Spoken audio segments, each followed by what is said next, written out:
I hope you are doing well. Today we will talk about how to fix or how to solve the problem of black screen on the application of Netflix. You click on settings.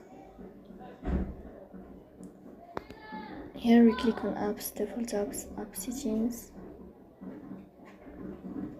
On above you will search about Netflix.